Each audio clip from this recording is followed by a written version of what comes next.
you're finally able to see your comic book come to life in so many different ways. You're seeing it in a video game, you're seeing an HBO special, you're seeing these various movies, you know.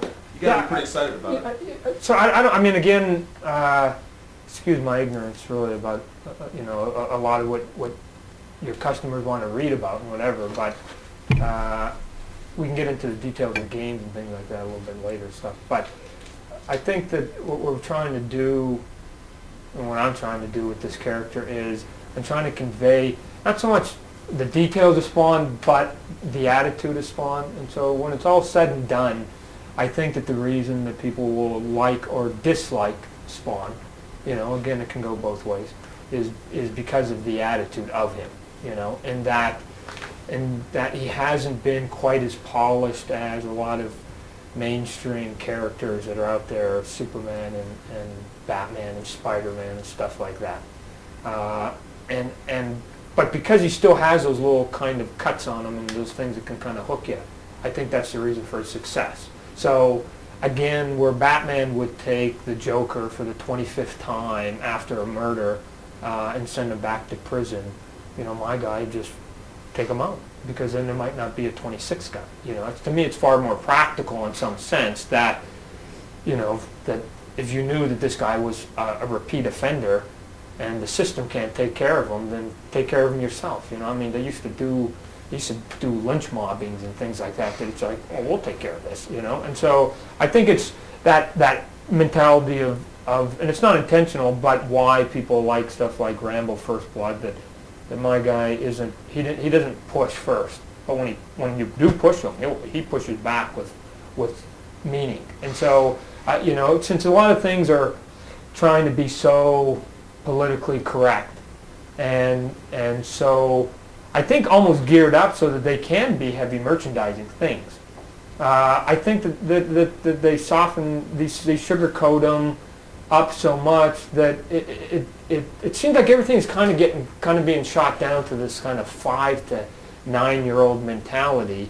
And to me, I don't really want Spawn swimming in that pool. I just think that once kids hit adolescence to a certain point, all they really give them is really maybe some music and video games, and that seems like to be the only thing we really target at them. And so why can't there be something out there? Why can't there be the equivalent of an MTV character out there, which is what my guy is, that mom and dad doesn't get it.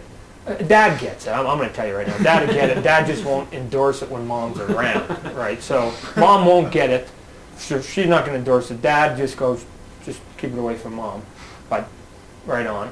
And little Timmy and little Susan, the little brothers and sisters, they're not going to get it. But that's, I think, on some level what makes Spawn, you know, kind of neat, because I think at a certain age, each one of us, we don't want our parents telling us what to eat, the music that we listen to, the entertainment we go to. We don't want them taking us out for back-to-school clothing, and we don't want them renting our movies. We want stuff that's ours personally, and so I think Spawn is in that pocket that's, I don't want to say adolescence. Adolescence is being too much of a stereotype, but adolescence in terms of right here. You know, I mean, I'm 35 and I think I'm still a kid. So you know, if you don't lose it there, then I think you get it. You know, and so I think there's a lot of 50-year-old guys that will get Spawn. It's just that, you know, there's a lot of 50-year-old guys that are stodgy now. They're like, it's too violent, and I don't understand why these, you know, and they're saying people that have problems about, you know, 5,000 other things. So I'm not concerned about those guys. So I'm only concerned about those that do get it. You know, I don't pander it. I don't simplify it, and I don't make it something that's embarrassing to them. And I keep a sense of intelligence and sophistication to it, so that an older guy can go, Spawn. You know, I like Spawn. I buy the video game. You know, I go see the movie, and they don't have to feel kind of embarrassed that they went and saw it. They can actually talk out loud. They can maybe wear a shirt that says Spawn on. That's all it has to say.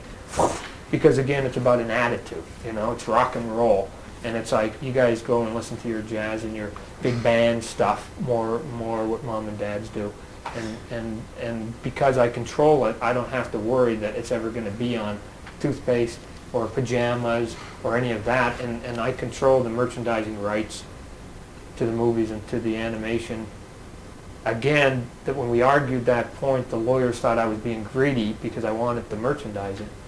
But the reason I needed the merchandising, not so I could make a gazillion bucks, which is what they think, but so that they would just take it and pimp this guy out, and they'd put it on everything, and you'd have him on folders and books and socks, and I mean, anybody that would give him $5,000, they'd sign a deal. Where I'm more concerned about pulling it back and only doing 4 to 8 really bitchin' things that make sense to that crowd that I'm going for those that get it, to go, yeah, okay, a bitchin' hat, a bitchin' shirt, a bitchin' game, okay, that makes sense to, and a couple other things, but it's not doing color forms of Spawn and all those other silly things that are out there. I mean, we get those people coming, although I think the trickle down is slowed down now, that we used to get people coming because they'd see a chart, comic book chart, Spawn, and then Batman and X-Men and Spider-Man, and go, oh, wow, and this is better than all those, and you get all the standard people that, you know, color form people coloring little sticker things, and you just go, and you go, you haven't read this book, have you? Well, no.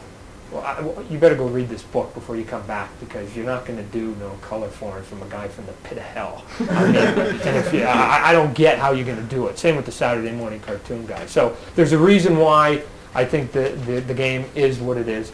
There's a reason why the movie is what it is, and there's a reason why the TV show is going to be what it is. But individually, each one of them doesn't necessarily tie to the other guy directly. So you're not going to see the video game and go to the movie and go, wow, I saw that guy. It's just going to be, I'm hoping that, again, the attitude is consistent. That you're going to go, well, midnight cable television show should have a little bit more edge than a PG-13 movie. So it will. But it's not going to be the same thing. But it's going to be, okay, when it's here, it has to be this. When it's here, it has to be this. And when it's here, it has to be this. So we just accommodate everything. So there's a lot of nuances that obviously you can't get in the video game. So what do? You go for the stuff that you can get, and you play to the strengths of what video games are about, and you make that in and of itself bitchin', regardless of the other stuff, and you hope that the other things just basically kind of filter out, and so that people go, Spawn, it's just kind of like every place, and it's hip to say you like it, you know. So.